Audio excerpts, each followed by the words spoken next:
use this helping hand tool that holds our workpiece for us so we don't have to while we're holding solder and a soldering iron.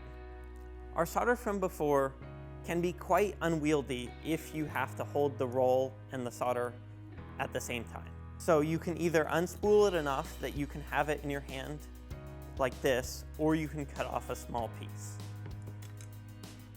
It's important when soldering to heat up the wire and your surrounding material and not directly touch the solder to the iron. This ensures that you get a more solid joint because it allows the solder to flow along your workpiece better. After you've tinned the joint with solder, which means that you covered it in solder, go onto your workpiece and tin it as well. Then you can take the two pieces and melt them together with your soldering iron. To ensure that you get a strong joint, sometimes it's necessary to add more solder.